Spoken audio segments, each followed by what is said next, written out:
suis reparti. Bessanais, le mandat 2020-2026 arrive à son terme et il est temps aujourd'hui d'en faire le bilan. Avec les élus municipaux sortants, nous avons allié travail, passion, bienveillance, dynamisme et surtout respect de tous. Nous sommes ici ce soir pour vous rendre des comptes sur notre action, comme nous l'avions déjà fait à mi-mandat.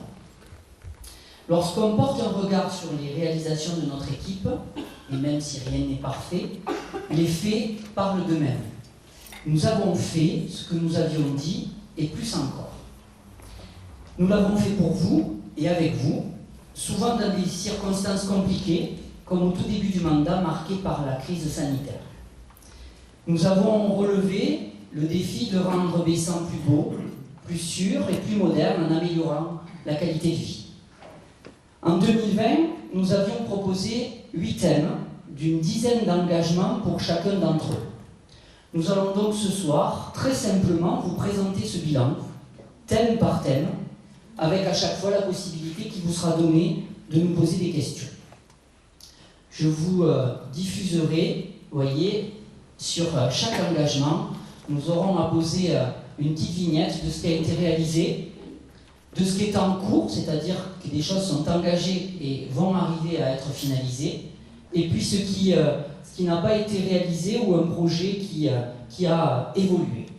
Donc ça, nous allons le faire à 8 reprises, et pour donner un peu de rythme, on va demander aux élus sortants de pouvoir échanger avec vous et vous présenter ces bilans.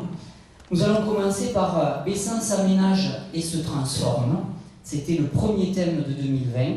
Avec ce thème, nous avions proposé un développement mesuré et harmonieux du village, avec une vraie politique d'aménagement du territoire, volontariste et respectueuse de la qualité de vie.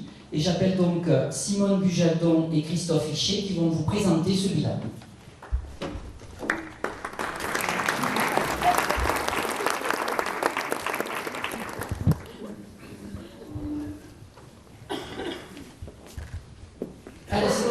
Bonsoir à vous tous. Donc c'est une véritable métamorphose de notre commune que nous avons opérée en travaillant sur les articulations entre les quartiers et en assurant un équilibre harmonieux entre le centre ancien et la création des nouveaux quartiers dont on va vous parler. Mais tout d'abord, il faut parler du projet phare qui est le pôle culturel et associatif sur le site Ricard. Il est situé stratégiquement au centre de notre commune. Il assure le lien, le point de rencontre entre le centre ancien et les extensions urbaines des dernières décennies.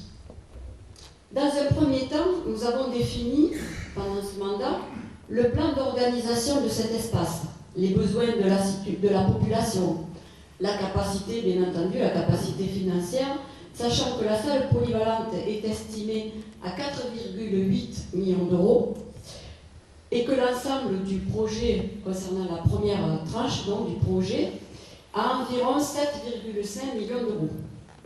Nous avons aussi tenu des réunions ateliers avec d'anciens employés de l'usine Ricard, dont nous ferons subsister la mémoire, bien entendu.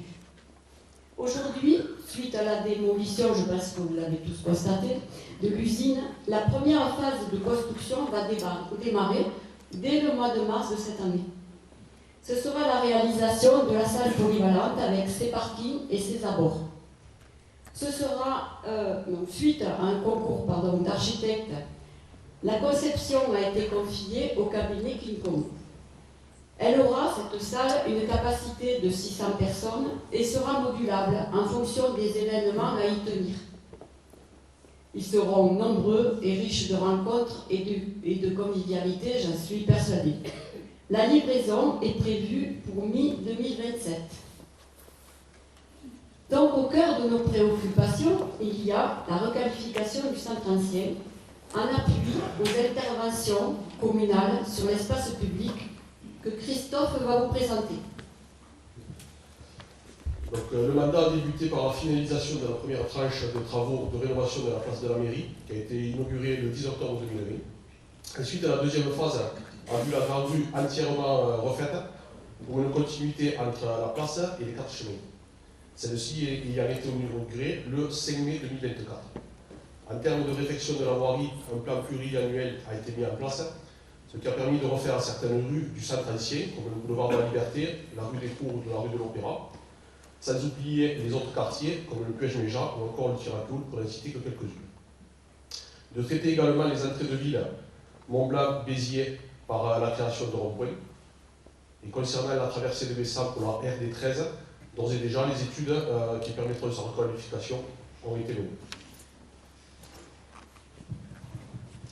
Donc, en appui à l'intervention publique et avec l'aide de l'AGLO, les propriétaires privés ont été mobilisés pour effectuer la rénovation de logements dégradés.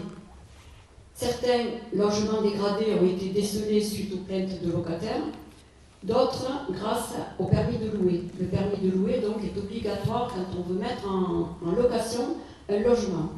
Et il faut donc que le logement soit aux normes d'habitabilité. S'il ne l'est pas, il faut réaliser les travaux. En tout cas, les propriétaires ont bénéficié de subventions pour réhabiliter leur logement, des subventions qui sont de l'ordre de 50% des travaux à réaliser. Sur l'ensemble de ces outils, on peut dire que 130 logements environ ont été traités et 38 façades et devantures commerciales. Ainsi, c'est un meilleur confort de vie qui est offert aux occupants du bâti ancien. L'action façade et la charte des prescriptions architecturales élaborée avec le CAUE pour les terrasses et devantures commerciales est un levier commercial et participe à la mise en valeur de notre patrimoine, comme par exemple la façade de l'immeuble Belle-Belle qui est situé place de l'Église. On a travaillé aussi sur des îlots qui comprennent l'école des frères, l'immeuble bordant la place Sébastopol, 2 logements à l'école primaire. Tout ça sont des projets en gestation pour la création de nouveaux logements, couplés là aussi à des interventions communales dues notamment à ce tissu urbain qui est dense et qu'il faut aérer, etc. Je passe donc la parole à Christophe. Une attention particulière a été portée sur la végétalisation du centre ancien, notamment lors des travaux de la Grande Rue, par la création de jardinières, tout comme l'abondante végétalisation du parking Baldi. La mise en place du permis de végétaliser a permis l'installation de bacs créés par les services techniques qui, sur simple demande, peuvent être positionnés au pied des façades pour effectuer des plantations et ainsi embellir les rues du village. La création du parking Balti, inauguré le 12 décembre 2021, a permis la création de 300 places de parking gratuites à proximité du centre-ville. Très apprécié lors des marchés de dimanche, d'événements festifs, mais aussi des résidents des quartiers bas. La mise en place du sens de circulation, au-delà de fluidifier et sécuriser la circulation, a permis de matérialiser les places de parking pour une meilleure utilisation des voies. Et le prolongement de pistes cyclables vers les nouveaux quartiers a été réalisé, notamment route de Béziers, permettant une continuité douce et sécurisée entre les quartiers vers l'école maternelle, les installations sportives et le centre du village. On peut dire aujourd'hui que c'est un résultat visible qui apporte de la qualité à notre cadre de vie. Au-delà de ce centre, le besoin de la population, notamment en termes de logement, nécessite un développement urbain, rythmé dans le temps bien entendu, avec la création de nouveaux quartiers. Il s'agit du quartier Saint-Claude, nommé Terra Magma, sur 4,7 hectares, dont les travaux d'aménagement sont actuellement en cours. Ils sont menés par la société SM Sangali Maratuèche de Narbonne. Il s'agit de la mise, au jour d'aujourd'hui, de la mise en réseau, de la création de la voirie, des bassins de rétention, de 2 parcs de loisirs avec jeux d'enfants. Ainsi, les lots à bâtir qui seront créés permettront la réalisation de 89 logements, dont 29 logements sociaux et 6 terrains en accession abordable à la propriété. Et il y a aussi le futur quartier d'Amérique, là c'est plutôt au stade des études, qui à terme représentera 420 logements, qui a été attribué sous la forme de ZAC.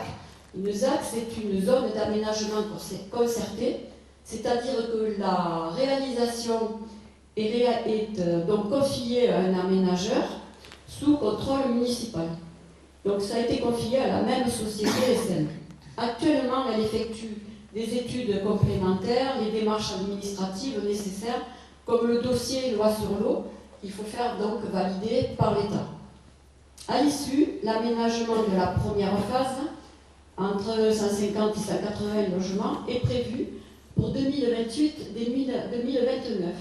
Et les premiers logements devraient voir le jour en 2030.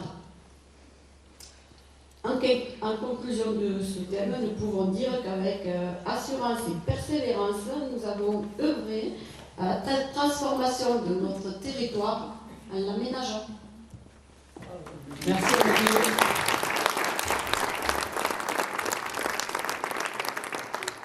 C'est pas évident de résumer 6 années de travail dans ces domaines-là.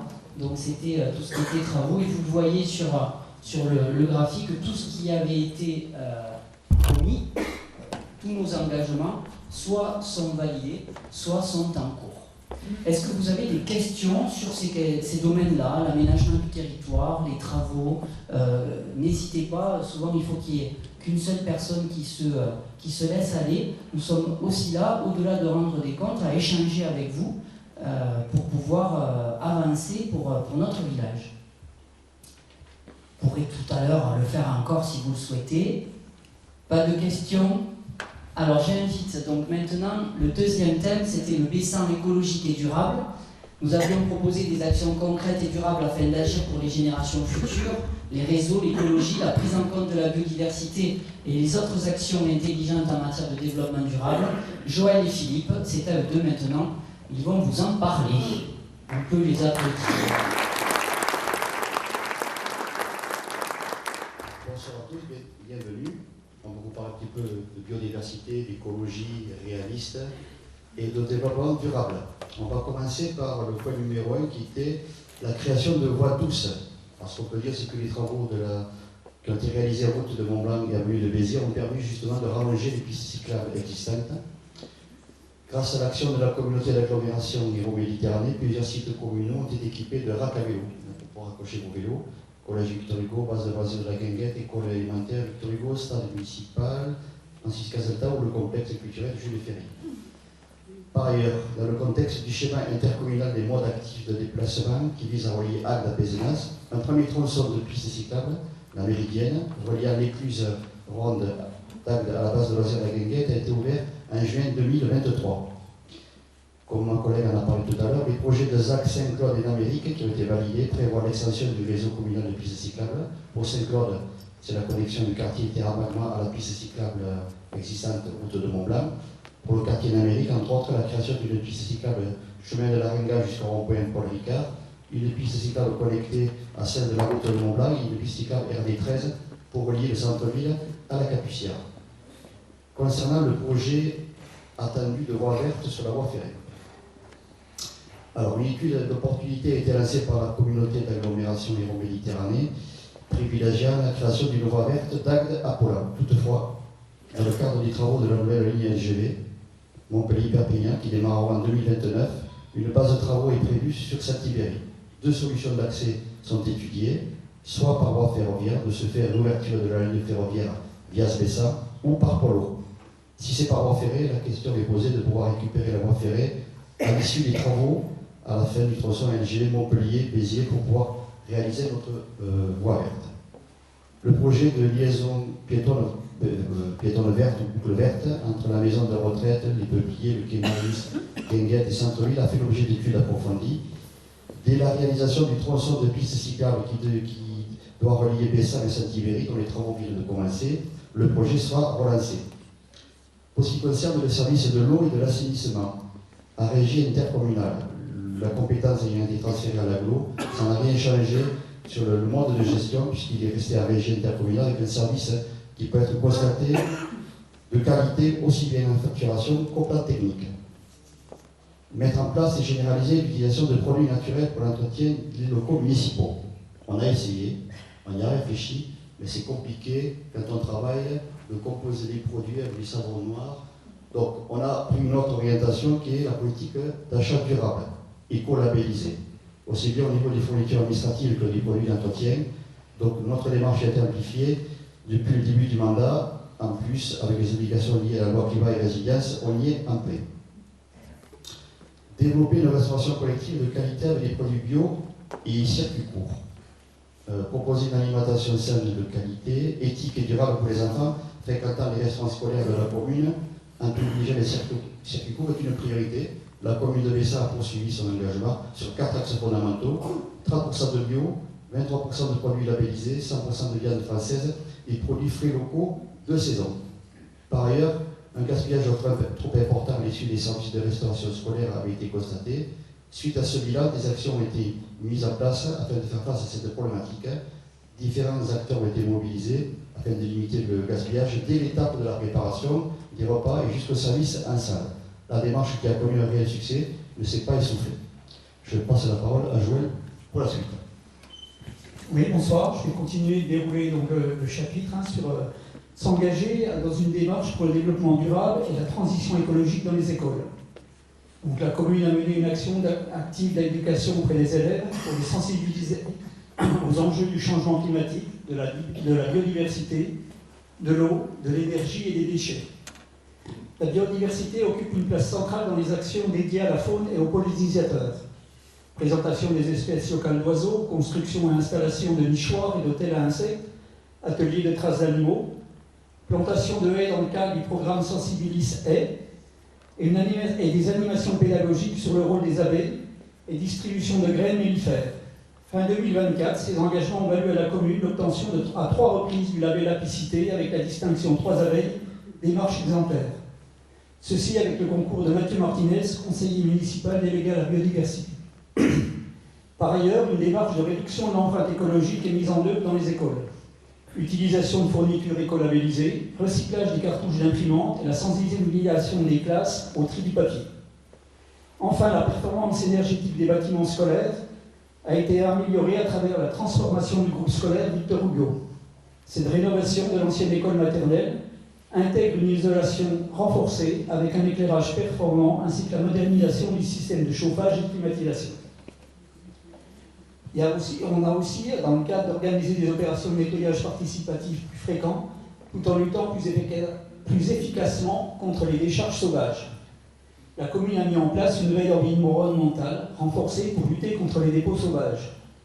Pour le faire, elle s'est appuyée sur la mobilisation des chasseurs, des administrés et des associations locales.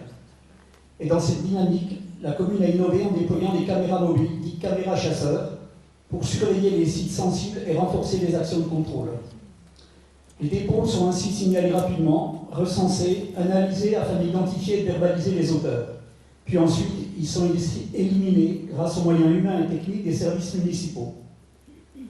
Par ailleurs, une opération citoyenne annuelle de nettoyage des espaces naturels terrestres et du fleuve Hérault est organisée conjointement par la commune et le service biodiversité et espaces naturels de l'agglomération, avec le soutien du SICTOM et la participation de nombreuses associations et partenaires locaux, renforçant ainsi l'engagement collectif en faveur de la préservation de l'environnement. Mais il y avait aussi un axe qu'on souhaitait améliorer, c'est protéger et valoriser les espaces naturels avec le durcissement de la lutte contre la cabanisation et la création d'une sentinelle citoyenne d'alerte. La commune de Bessan est concernée par 2 sites Natura 2000 majeurs. Le site est-sud-est du terroir, incluant le plateau des Mégeries. Il fait l'objet, sous l'égide du service biodiversité, de celui des espaces naturels de l'agglomération, une démarche de maîtrise foncière menée avec le Conservatoire d'espaces naturels et la SAFER, en partenariat avec la municipalité. Cette action a permis la création d'un nouvel espace naturel, conciliant préservation de la biodiversité et activité agricole grâce à l'installation d'un éleveur ovin. Ce site, au lieu de conservation de moutarde carpentière, est également valorisé auprès du public à travers des animations annuelles organisées lors de la fête de la nature. Le second site Natura 2000, c'est le cours inférieur de l'Hérault. Il s'étend de Saint-Thibéry à Agde, mais avec pour nous une position centrale privilégiée autour du barrage, du Moulin de Bladier, du quai Marius et de la Guinguette.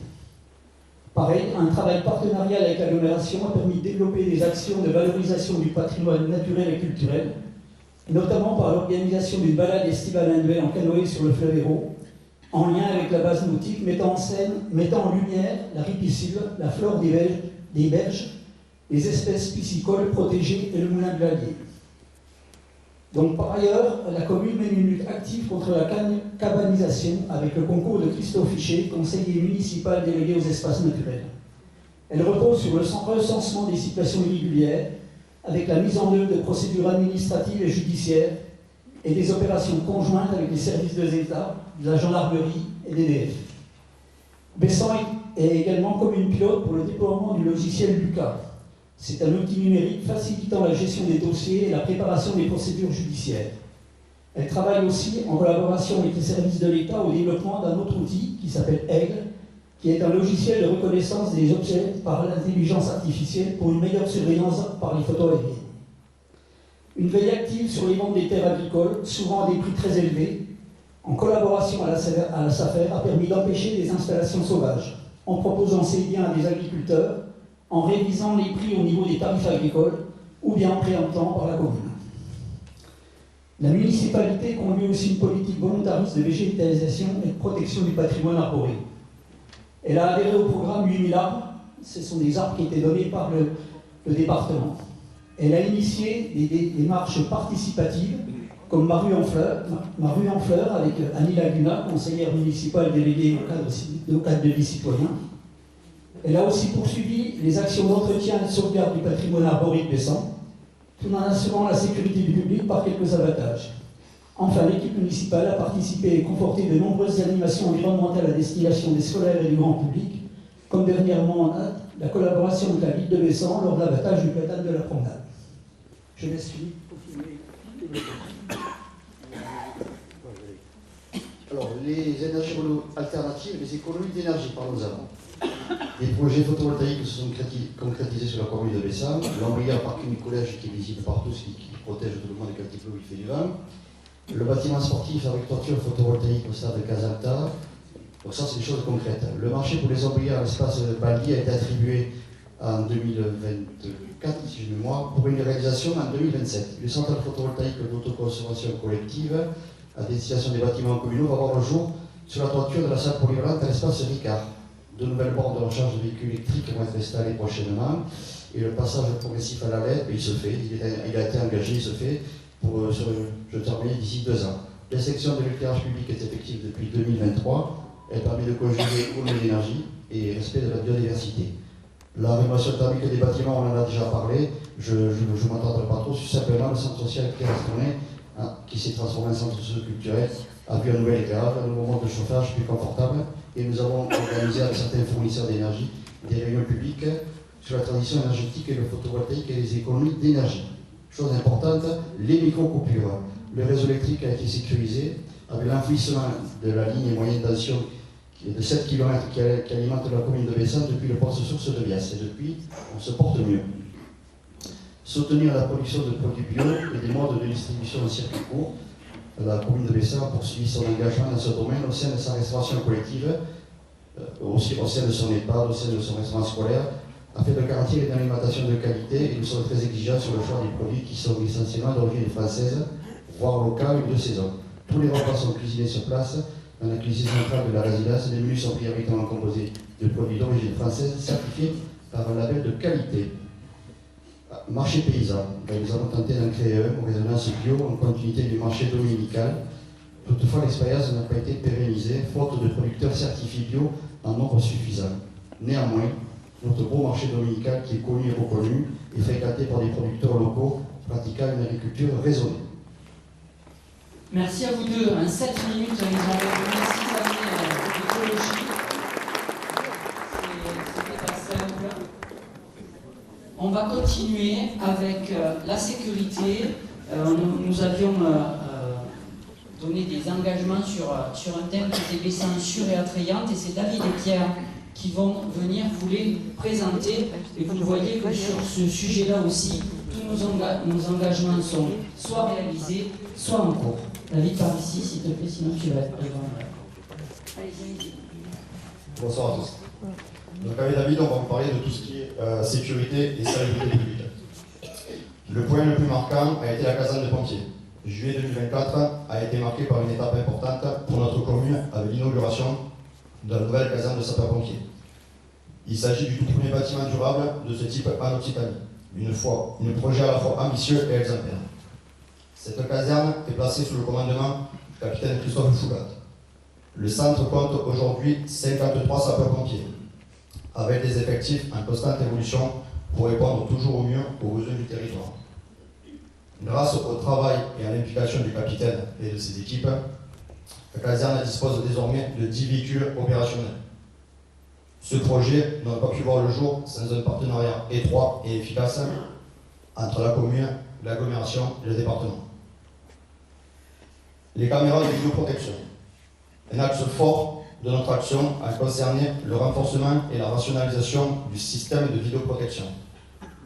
Nous avons fait le choix d'augmenter significativement le nombre de caméras afin d'assurer un meilleur maillage de l'ensemble du territoire bessanais.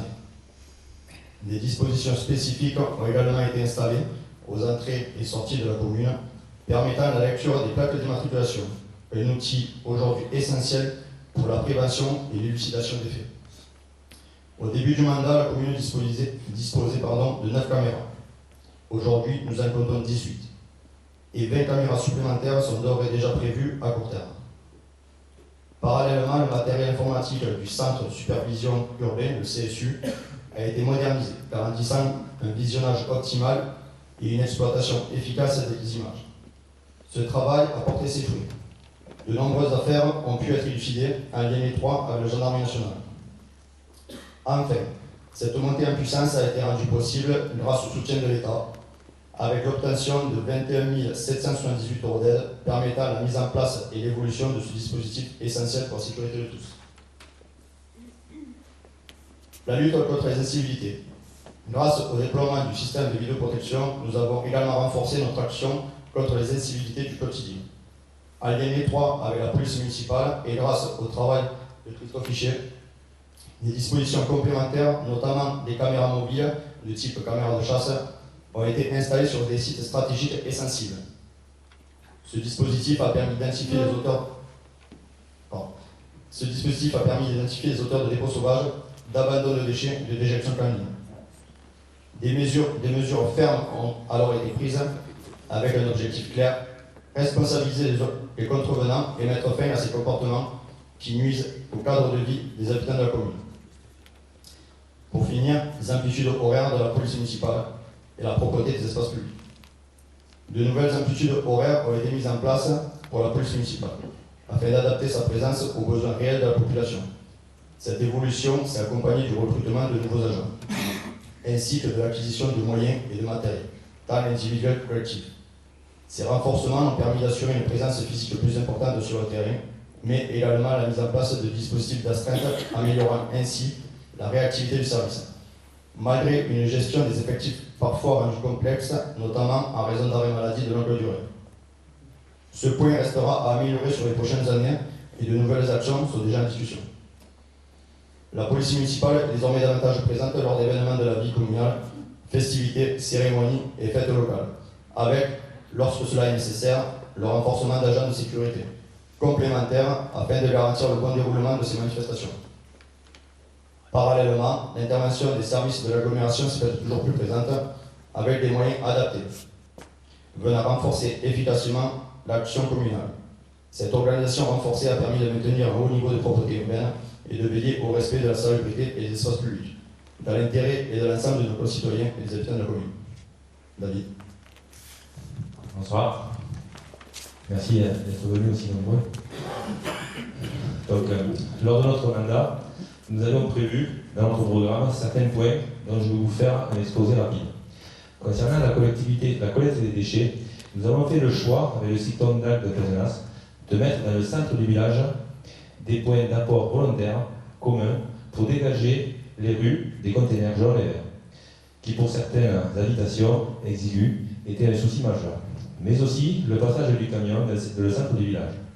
Dernièrement, nous avons implanté 21 bornes biodéchets sur l'ensemble du village. En 2024, le dispositif Marie en fleurs a vu le jour, permettant à chacun de pouvoir embellir l'espace public. Pour cela, la mairie a mis à disposition des jardinières dans un périmètre limité, mais vu le succès, celui-ci a été agrandi rapidement. Nous avons réhabilité l'espace bâti, ce qui permet lors des festivités, animations, concours de pétanque ou autres, de stationner facilement près des commerces du centre-ville. C'est un atout majeur car il est au cœur du bas du village, un lien direct avec les jardins familiaux ou la maison de retraite. Dans l'avenir, des ombrières photovoltaïques devraient voir le jour pour poursuivre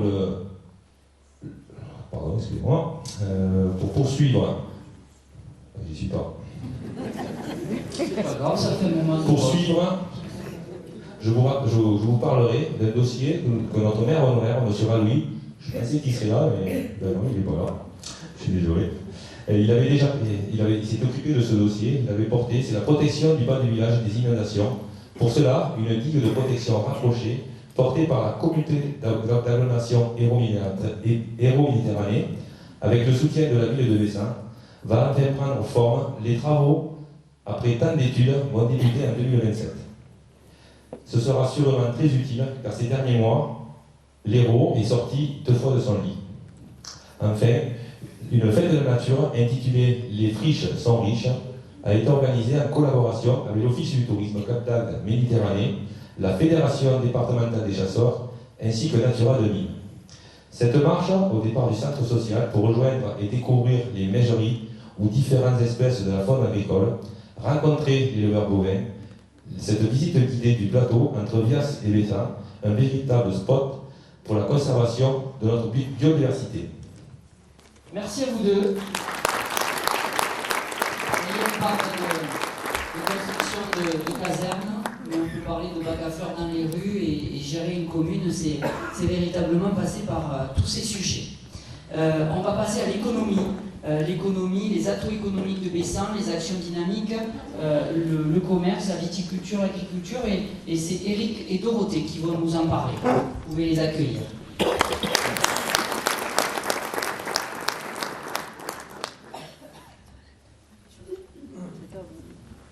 Bonsoir à toutes et à tous. Avec Dorothée, nous allons maintenant prendre quelques minutes pour parler d'un sujet qui touche directement la vie du village. L'activité économique, l'emploi, la vie du centre-ville et plus largement tout ce qui fait que Bessin reste une commune dynamique. Parce que quand on parle de développement économique, ça sonne parfois un peu technique, un peu lointain. Mais en réalité, c'est très concret. Ce sont des entreprises qui s'installent, ce sont des emplois qui se créent, ce sont des commerces qui vivent, c'est de l'activité dans nos rues, dans nos marchés, dans notre quotidien. Dans le programme 2020, il y avait un engagement clair, faire avancer l'installation d'entreprises sur le parc d'activité de la Capucière, devenu Héliopole. Pendant le mandat, cette zone s'est structurée et s'est considérablement développée en partenariat avec différentes structures. La pépinière d'entreprise Gigamed a été l'une des premières structures à s'implanter, à l'accueil de nombreuses startups. Excusez-moi, je n'ai pas les lunettes. C'est important une pépinière, ce n'est pas juste un bâtiment. C'est avant tout un outil d'aide à l'entrepreneuriat pour attirer des activités innovantes et faciliter le développement afin de rendre l'activité pérenne sur notre territoire. La pépinière accueille et accompagne les jeunes entrepreneurs pour leur permettre de développer leurs projets dans des conditions optimales. C'est également un lieu où ils peuvent échanger et partager leur expérience. L'enjeu derrière est simple, créer de l'activité et des emplois sur notre commune et sur le territoire hérault-méditerranéen. D'autres enseignes ont rejoint le parc d'activités comme Café Étienne, ASG Structure Gonflable, la micro-crèche et bien d'autres. Le centre commercial Terre de Bessin, inauguré en juin dernier, compte une quinzaine d'enseignes commerciales et près de 200 emplois. Cette dynamique économique profite aussi au centre-ville. Plus d'emplois locaux, c'est aussi plus de vie, plus de consommation locale et plus de services. Bonsoir. Alors, autre engagement du mandat, c'était de créer une cellule emploi, un outil de proximité simple et efficace. Elle a été mise en place dès le début du mandat avec un objectif clair, faire le lien pour permettre aux habitants d'avoir un point d'entrée local quand ils recherchent un emploi ou une formation. Alors attention, personne n'a dit que la mairie pouvait régler tous les problèmes de l'emploi. Mais par contre, la mairie peut être le lien, faciliter la mise en relation entre les différents acteurs faciliter la rencontre entre les structures qui proposent des emplois ou qui accompagnent et les personnes en recherche. Donc pour cela, cette cellule a tissé de solides relations avec différents partenaires clés du territoire Hérault-Méditerranée. On peut citer le PLI, qui est le programme local d'insertion et emploi, qui fait une permanence tous les 15 jours à l'Aparté. On a aussi la MLI, la mission locale d'insertion, qui reçoit 2 fois par semaine à l'Aparté les jeunes bessanais âgés de 16 à 25 ans, soit en entretien individuel ou soit en entretien collectif.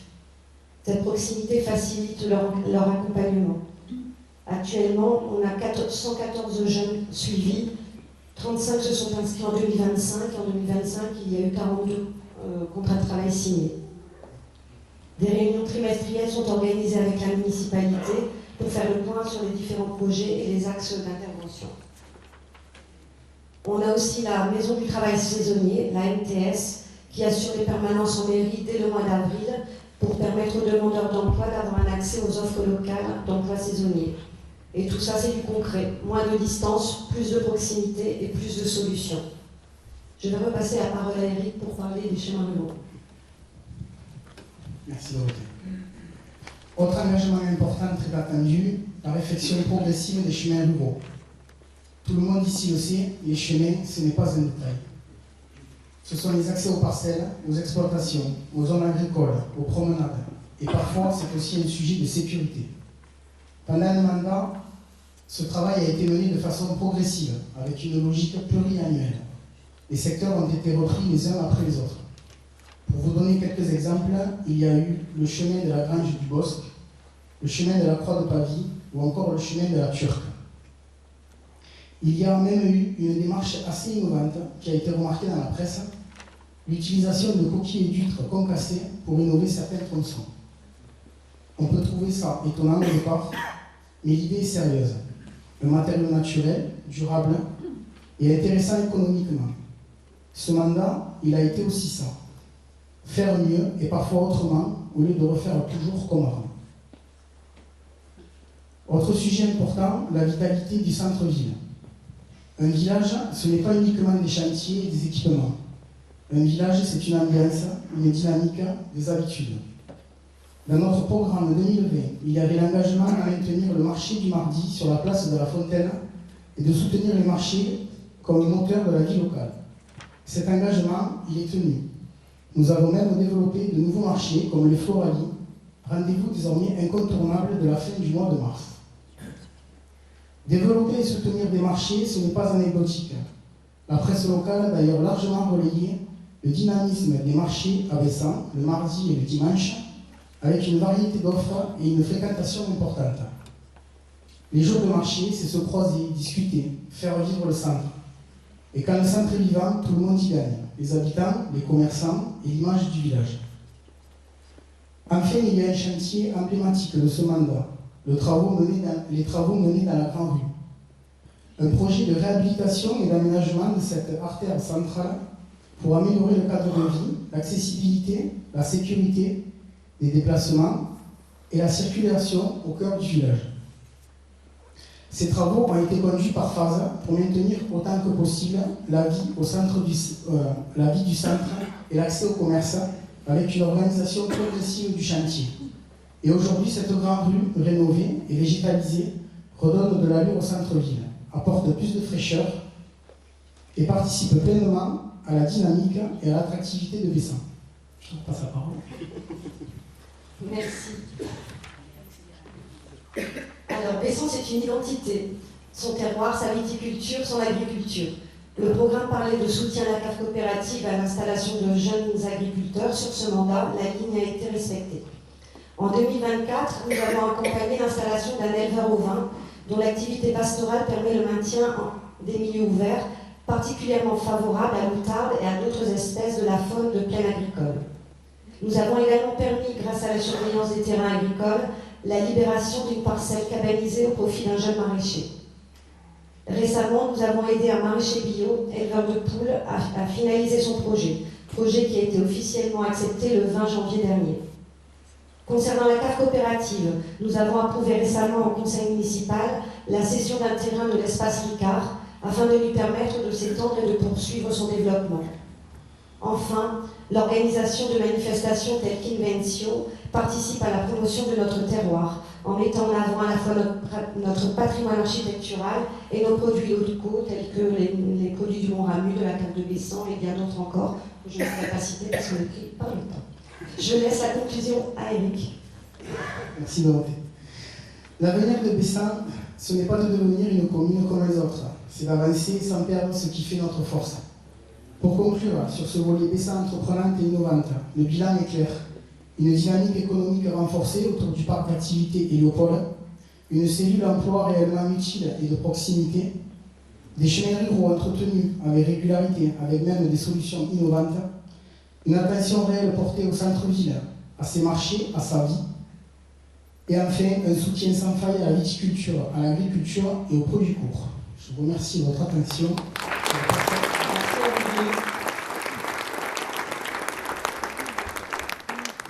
Des questions, n'hésitez pas sur le commerce, sur les entreprises, sur le centre-ville aussi. Je sais que ça sera l'objet d'une prochaine réunion sur les projets qui seront peut-être plus, porteurs de questions. Allez, on continue. Élodie, Marie-Géraldine vont nous parler maintenant de tout ce qui est éducation et intergénérationnel. Elles sont 3. Et là aussi, vous allez voir, nous avons œuvré avec quasiment tout de réalisé. Bonsoir. Alors, la réhabilitation de l'ancienne école maternelle a été faite, permettant de l'intégrer à l'école élémentaire Victor Hugo. Ce projet a eu pour double objectif de créer davantage de salles pour répondre à l'évolution des effectifs et offrir des espaces de plein pied accessibles et fonctionnels pour les enfants et les équipes éducatives. La 15e classe Ulysse, l'unité localisée pour l'inclusion scolaire, a été entièrement équipée et adaptée au sein de cette réhabilitation. Mais également l'aménagement de sanitaires supplémentaires et une cour embellie avec des bancs, des arbres en pot, des espaces de lecture et de repos avec des revêtements en moquette. Le tout permettant d'offrir aux enfants un cadre scolaire plus agréable, plus sûr et plus adapté à leur quotidien. Depuis 2021, la jeunesse bessanaise bénéficie d'un terrain multisport au sein de l'espace Ernest Coste de Bessan. Nous avons amélioré l'aire de jeu située à proximité de l'EHPAD Jardin des Tuileries. 2 nouvelles aires de jeu sont prévues à court terme, Terre Magma et Namérique. Ces espaces sont des lieux de rencontre, de sport, de détente et de partage accessibles à tous. Je laisse la parole à Géraldine. Merci. Nous avons travaillé à diversifier l'offre des activités périscolaires du point jeune et du centre de loisirs. La fréquentation du point jeune a augmenté de plus de moitié depuis 2020. Une dizaine d'enfants étaient inscrits. À ce jour, nous dépassons les 35 inscriptions. Le point jeune est plus attractif, plus dynamique et plus adapté à leurs attentes.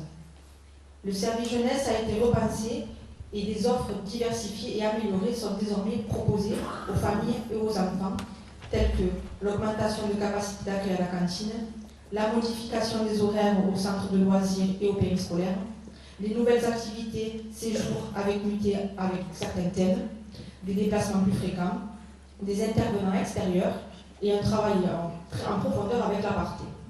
Parce que la jeunesse n'est pas seulement l'avenir, elle est déjà le présent de notre commune. Nous avons cherché à informer les aînés pour mieux connaître les services à la personne. La communication auprès des aînés a été régulière tout au long du mandat par le biais du CCAS de Bessan, du journal de la TUC, de notre réseau social Ville de Bessan et du site internet de la ville.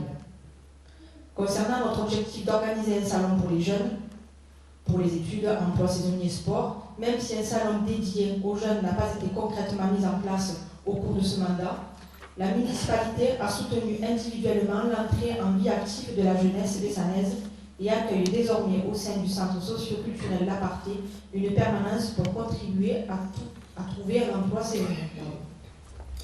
La municipalité soutient également quotidiennement toutes les actions en lien avec les sports et les autres activités à destination des jeunes, tout comme l'ensemble du réseau associatif qui a pu tout au long de ce mandat recevoir un réel soutien dès lors qu'une demande a été formulée. Je laisse la parole à Élodie. Concernant les projets en faveur de la jeunesse, L'aide au permis de conduire a été lancée en février 2021. Donc, sans condition de ressources pour les personnes, les jeunes de 16 à 25 ans. Et en contrepartie d'heures de bénévolat, le jeune peut bénéficier d'une aide financière qui peut aller jusqu'à 1 000 € contre 70 heures de bénévolat, ce qui est quand même une participation assez intéressante puisqu'il fait tomber le permis de conduire à 250 €. 37 jeunes auront été aidés sous ce mandat. C'est un beau projet. Au niveau de la jeunesse, une sensibilisation aux violences et maltraitances a également été menée avec l'installation d'une boîte aux lettres Les Papillons à proximité de l'école élémentaire. Elle a permis de recueillir la parole des enfants qui pouvaient être parfois en difficulté. Des actions de prévention avec le permis vélo, le permis internet et le permis piéton a également été effectué. Depuis 3 ans, il y a 2 journées qui sont mises en place pour les jeunes, pour le respect des règles sociales au travers du sport, un projet mené par Marie, avec la participation des différentes forces de l'ordre et des associations sportives du village. Un soutien financier est également proposé aux familles les plus en difficulté, afin de permettre aux enfants de participer à certaines sorties, tant scolaires que des sorties avec le service jeunesse. Et c'est une aide qui peut être obtenue par le biais du CCAS. Concernant les rencontres et les projets liés à la parentalité, avec la mise en place du centre socio-culturel L'Alparté, vous en avez déjà entendu parler sur différentes actions. L'Alparté bénéficiant d'un financement de la CAF, la ville permet de promouvoir de nombreuses actions en lien avec la parentalité. L'aide aux devoirs par exemple, les ateliers parents-enfants, sophrologie, ateliers DJ, ateliers de danse, ateliers magie et confiance en soi, des rencontres également de petite enfance pour les parents et assistantes maternelles. Un centre socio-culturel qui devient très actif et qui semble apprécier des Bessanais, je pense. L'accueil de groupes d'enfants également de la crèche des Bambins au sein de notre école maternelle Georges Bégou, en lien avec le relais petite enfance. Assurer la réfection de la piscine de plein air du centre de loisirs Émile Ognos était également une priorité. La piscine du centre de loisirs, c'est un lieu emblématique pour plusieurs générations de Bessanais. Et grâce à sa reconstruction, la sécurité et le confort des enfants du centre de loisirs et du Point Jeune sont assurés pour les années à venir. Un grand travail a été mené par la municipalité avec les établissements scolaires également pour mener différents projets sur plusieurs thématiques. Certaines ont déjà été abordées sur le domaine de l'environnement par exemple, mais il y a eu également la citoyenneté avec l'organisation d'élections pour les enfants, la découverte des services municipaux, d'élus, l'échange avec des nouveaux Bessanais ayant fait leur scolarité à l'étranger également. L'intergénérationnalité, avec la découverte du moulin accompagné d'aînés, le partage de jeux, des chats à l'EHPAD également. La découverte du patrimoine, le moulin Bladier, le blason de la ville, les fouilles archéologiques à la Monadière. Les traditions locales ont aussi été présentées aux élèves des écoles avec la tuque, la chanson de Bessan à la fête des écoles, la danse du soufflet, la découverte de l'âne totémique. Des actions de prévention, on en a déjà parlé avec le permis vélo, piéton, internet, travail sur la maltraitance et la délinquance, c'est important de sensibiliser les jeunes. Et également, le collège n'a pas été laissé pour compte puisque des actions de prévention de la délinquance, prévention routière et également des mises en situation à la maison de justice d'Agde ont pu être mises en place, ainsi que différentes interventions d'associations et forces de l'ordre pour le harcèlement, le travail de prévention par rapport aux drogues, etc. Voilà, je vous remercie. Merci à vous trois. On arrive tout doucement à la fin. Je vous propose maintenant de parler de solidarité, d'humanité. Laurence et Lucie vont venir traiter ce sujet. Vous pouvez les accueillir.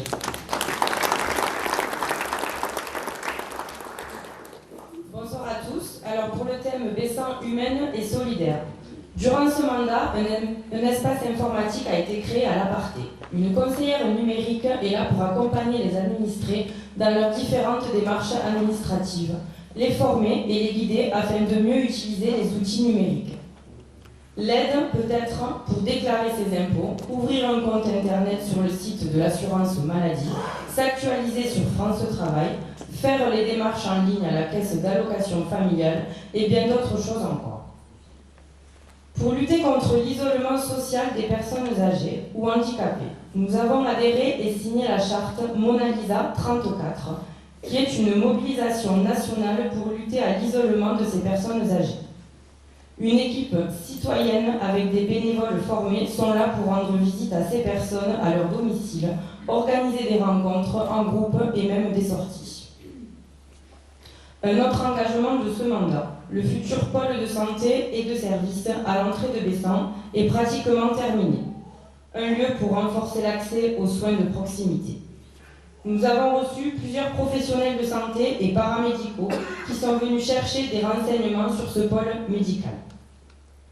La maison de santé pluridisciplinaire, qui va regrouper des professionnels de santé spécialistes et paramédicaux également, a rencontré et rencontre encore des problèmes techniques.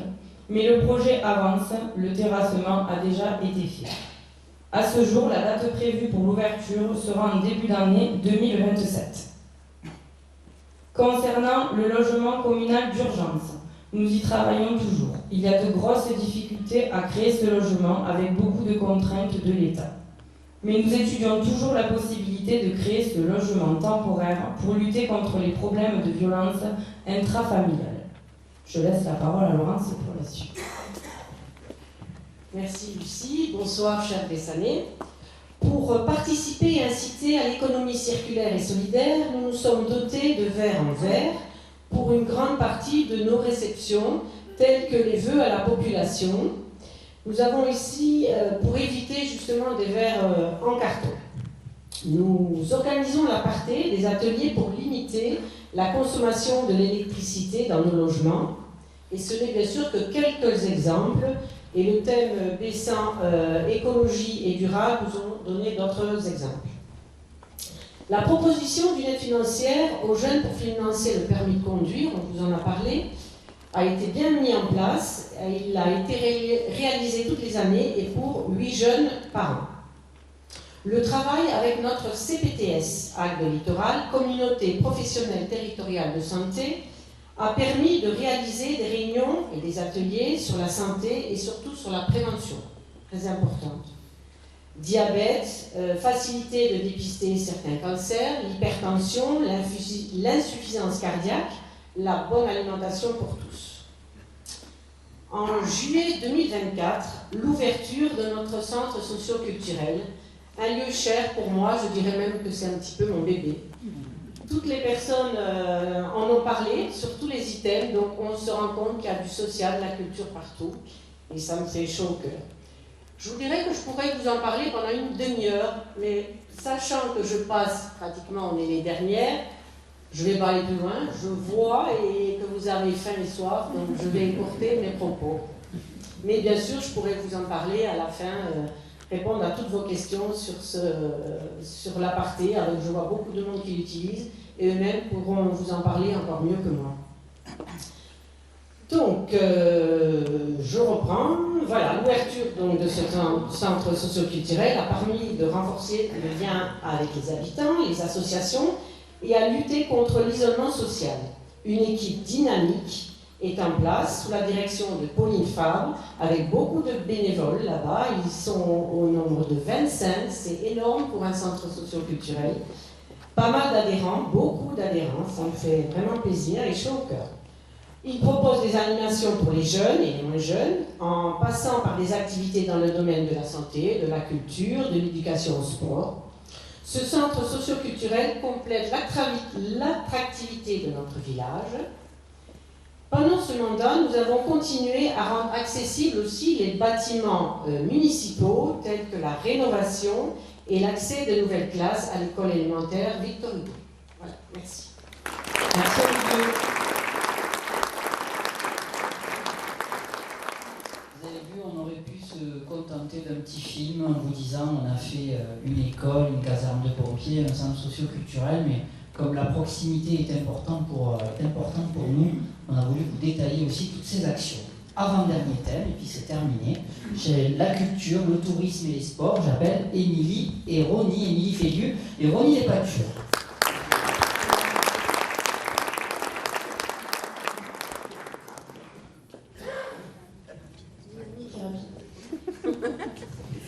Alors, les centres culturels, touristiques et sportifs. Donc le premier point était de créer un espace culturel et patrimonial au-dessus du restaurant scolaire. C'est un point qui a fait l'objet d'une évolution tout au long de ces 6 années. Nous avons choisi de procéder à l'extension du restaurant scolaire au premier étage du château d'eau, priorisant du coup le confort et l'accueil des enfants.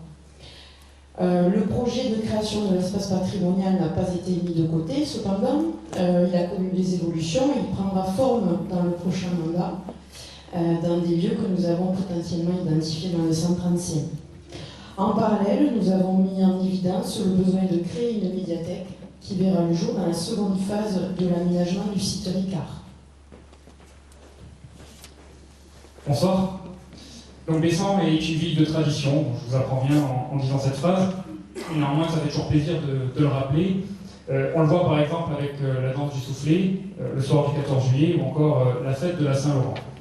Pour ces temps forts, la municipalité, eh bien, elle apporte son soutien aux partenaires et aux associations, comme les Amis de l'Âne ou encore le comité des fêtes, pour ne citer qu'un.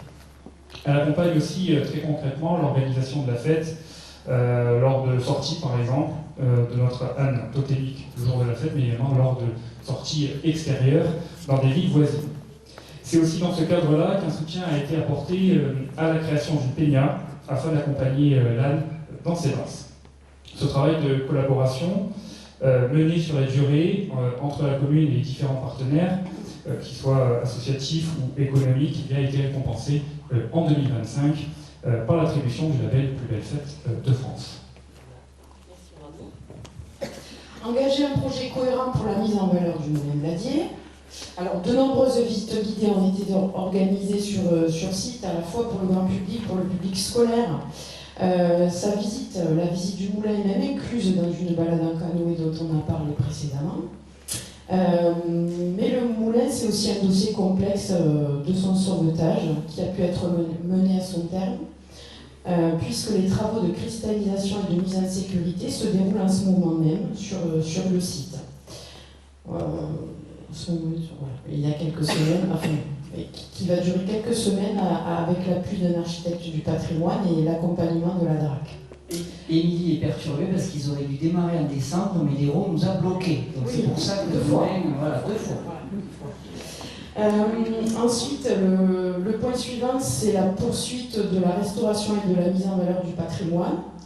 Donc, dans la continuité du premier mandat 2014-2020, la restauration du petit patrimoine s'est donc poursuivie à travers la restauration de 2 toiles peintes de l'église Saint-Pierre que vous avez sûrement tous vu, la croix de la mission avec le fameux coq que nous avons redoré, la fontaine dite tondue rue de la Pompe qui fera l'objet d'une cérémonie dimanche matin à 11h.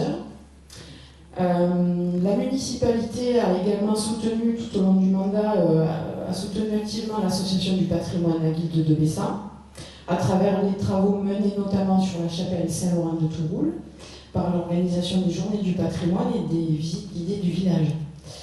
La sauvegarde du patrimoine, c'est aussi l'accompagnement de démarches scientifiques autour des recherches archéologiques. C'est ainsi que nous avons soutenu pendant plus de 10 ans un programme de fouilles programmé sur le site de la Monédière. Chaque année, nous avons organisé des portes ouvertes pour que vous puissiez comprendre, en tout cas découvrir le passé ancien du village. Sur les animations culturelles, beaucoup de choses ont déjà été dites précédemment. Depuis 2014, parce que je prends jusqu'à 2014, nous avons eu le cesse de promouvoir et d'innover en matière d'animation culturelle et festive. Je n'en citerai que quelques-unes. Je citerai la Tucantrouille par exemple, animation très appréciée des familles bessanaises pendant les vacances de la Toussaint. C'est aussi le marché de Noël qui au cours du mandat a beaucoup évolué pour devenir aujourd'hui une véritable foire féerique où notre animal totémique là, a trouvé toute sa place. L'événement Invencio, mais Dorothée l'a dit tout à l'heure, donc j'y reviendrai pas, mais c'est un événement important. et puis plus récemment les médiévales, qui ont connu un grand succès l'année dernière au Boulodrome. Je continuerai sur le côté plutôt sportif cette fois-ci, alors que je ne m'y perds pas. Sur le plan sportif, au-delà du soutien constant apporté aux associations sportives de la commune, eh bien, de nombreux aménagements ont été réalisés, et ce depuis 2014. Et parmi ces réalisations, on peut citer la réhabilitation du terrain de Tambourin, les aménagements des pistes de tir à l'arc, l'entretien du Boulodrome, la rénovation des cours de tennis, ainsi que le soutien à la création d'un clubhouse pour le club de rugby. Plus récemment, la création de tribunes au stade Bernard Ibanez est venue améliorer l'accueil du public, tout comme la réalisation de nouveaux vestiaires au stade municipal Francis Casalta. Maintenir les aides financières et le soutien logistique à toutes les associations, la vie associative revêt une importance cruciale dans le tissu social de la commune. Elle favorise évidemment les liens humains entre les habitants et toutes les générations. Bessan, c'est aujourd'hui plus d'une centaine d'associations qui œuvrent dans des domaines très variés, culture, sport, vie citoyenne et bien d'autres encore. Et la municipalité a toujours eu à cœur de les soutenir à la fois par un accompagnement logistique, mais également par un soutien financier. Et je tiens à rappeler, en dépit des contextes différents que nous avons pu traverser, je pense notamment à la période du Covid, et de ceux que nous traversons encore aujourd'hui, ce soutien n'a jamais faibli. Les subventions municipales n'ont jamais diminué. Et ce sont près de 130 000 € qui sont ainsi alloués chaque année à une cinquantaine d'associations qui en font la demande, afin de les accompagner dans la réalisation de leurs projets. Si on avait évoqué la création d'une fête annuelle du sport, ce projet-là il a évolué, puisqu'en 2025, une cérémonie destinée à récompenser les sportifs et les clubs méritants du village a été inaugurée, inscrite dans les traditions futures. Et les associations sportives locales ont ainsi été invitées à proposer les noms de leurs licenciés les plus remarquables au cours de l'année écoulée. Et près de 25 distinctions ont été décernées, une manière, si vous voulez, de valoriser à la fois le sport, l'engagement associatif et puis le bénévolat local. Et puis, par ailleurs, je terminerai là-dessus, un partenariat a été engagé entre la commune et le comité régional handisport d'Occitanie afin de permettre l'accueil chaque année au sein de la halle départementale Jean-Louis Papin de compétitions handisport, comme par exemple à Boccia qu'on avait découvert pour certains, en tout cas pour ma part, lors des Jeux paralympiques de Paris. Voilà. Allez, je vais terminer avec les deux derniers points.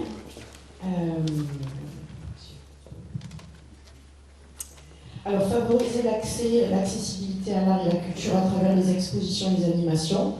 C'est ainsi que la municipalité a accompagné les événements culturels majeurs mis en place par le tissu associatif qui est très dynamique. Alors, par exemple, le Salon du Livre par la bibliothèque René Petit, les soirées théâtre organisées par le Théâtre Illustré ou encore la grande exposition de l'association Terre de Touroul et les Peintres dans la rue. La municipalité a souhaité donc valoriser la création artistique avec l'installation dans la salle Paul Salvi qui est située au premier étage de l'hôtel de ville, de la galerie des portraits qui est une sélection de personnages illustres de notre histoire.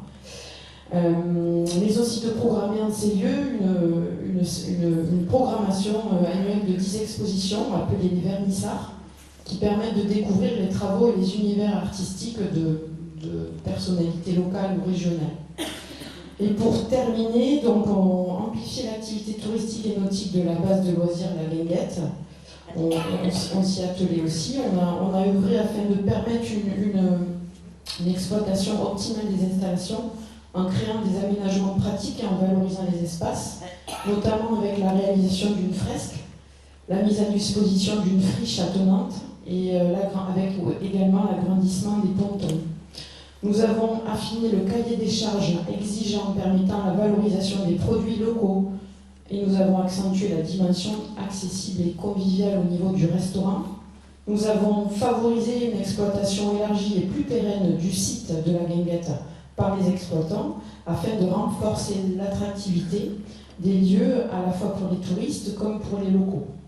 Et enfin, nous avons valorisé la Guinguette de Bessan sur différents supports de communication comme le temps de ville ou encore le guide officiel du canal du Midi. Voilà. Merci. Merci pour la culture, le sport, le tourisme. termine avec tout ce qui est gestion et citoyenneté. Et j'invite Marie-Laure Liedos et Micheline Esquerdo, qui seront les deux dernières à intervenir. Avec le sourire. Je ne veux pas parler, c'est moi qui l'ai forcé. Bonsoir.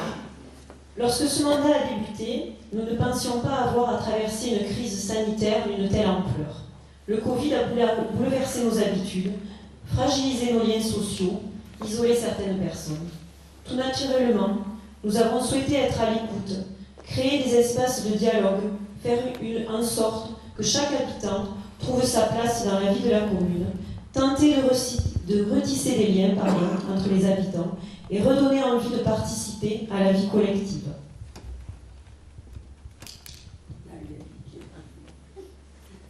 Ainsi, conformément au projet que nous avions annoncé dans notre programme et détaillé derrière nous, de nombreuses actions ont été menées par notre équipe. L'accueil des nouveaux Bessanais, en leur portant à domicile un colis et en organisant annuellement une matinée dédiée à cet accueil. Le lancement d'une journée médiévale, le 15 juin dernier, j'en ai déjà entendu parler, qui a rencontré un vif succès et sera renouvelé cette année. La bénédiction des animaux à l'espace des peupliers, l'organisation de marchés artisanaux, de puces des couturières, des floralies, événement très attendu des Bessanais, et l'opération Ma rue en fleurs, créée par Madame Annie Laguna, cette opération embellit énormément la ville. La fête des voisins, un moment de convivialité toujours très apprécié, et enfin l'extension du cimetière avec la création de cavernes, et prochainement nous nommerons les allées du cimetière. Afin d'impliquer les habitants dans cette dynamique, le Conseil citoyen participatif a été mis en place. Son objectif était d'être un relais entre les habitants et les élus, mais aussi et surtout proposer des projets et des initiatives toujours dans l'intérêt général. La fête de la musique, aujourd'hui portée par l'école de musique, un escape game patrimonial, des actions intergénérationnelles avec la maison de retraite et les écoles, notamment sur la biodiversité, avec la confection et l'installation de nichoirs dans la commune. Le cinéma de plein air cet été avec plus de 200 personnes sur la place de la Promenade, la participation au nettoyage de la nature avec l'association Bessan Nature Propre, la sensibilisation à la sécurité et la prévention avec des articles réguliers proposés par une équipe du Conseil citoyen. Une bibliothèque de rue, la Bibliothèque, qui va bientôt voir le jour en centre-ville. Un travail sur le drapeau français avec les écoles en collaboration avec la Guilde et les associations patriotiques pour amener les enfants à appréhender les symboles de la République et participer aux commémorations. Une ère de fitness extérieure qui est à l'étude. Enfin, le Conseil citoyen participatif, c'est le lien avec les élus que nous remercions ici, qui ont pu venir chacun à leur tour et régulièrement rendre compte de leur travail et action. Une nouvelle page va se tourner bientôt et, sans nul doute, la nouvelle équipe en place aura à cœur de continuer à mettre l'humain au centre de ses préoccupations et œuvrer dans l'intérêt de chaque citoyen.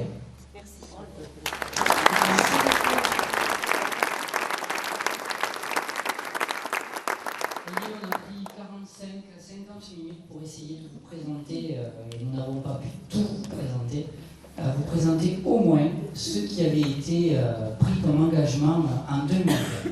Est-ce que vous avez des questions? Je n'ai lu aucune question. Je ne veux pas qu'on croie qu'on est en République bananière, mais je vois que vous n'avez pas de questions. Alors je voudrais conclure en disant que le travail considérable qui a été déjà mené aujourd'hui doit se poursuivre avec la même détermination et toujours à l'écoute de vos préoccupations. Car beaucoup reste encore à faire et je pense qu'il faut amplifier l'action.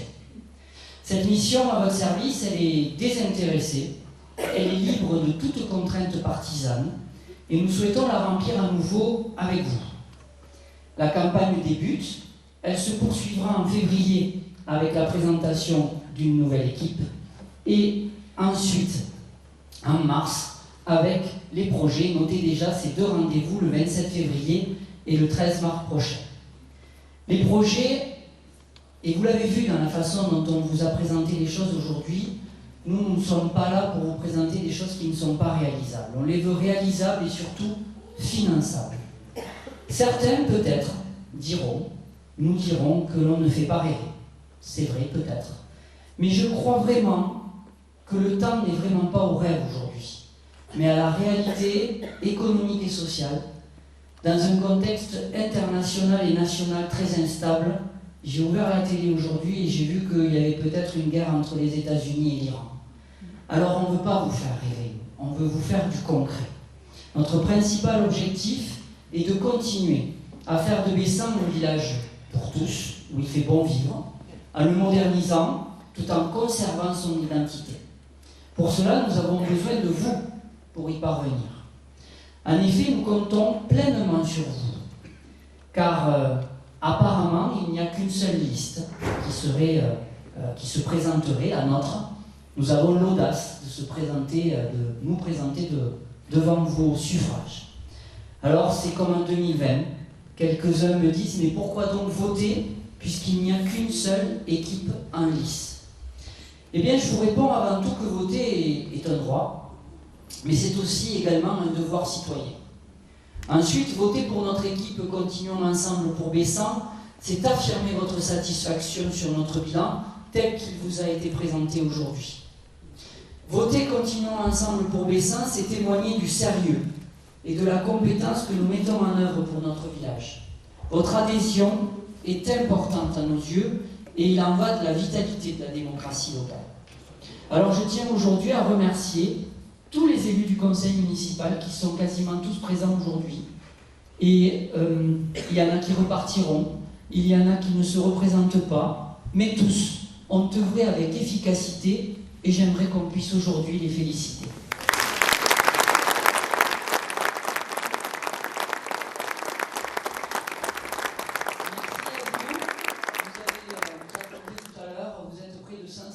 Et pour une campagne où il n'y a qu'une seule liste, c'est vraiment bien. Merci d'être venus. Nous vous donnons rendez-vous donc le 27 février pour découvrir la nouvelle équipe, le 13 mars pour les projets 2026-2032 et puis le 15 mars parce que nous n'avons qu'une seule ambition, continuons ensemble pour Bessan. Merci.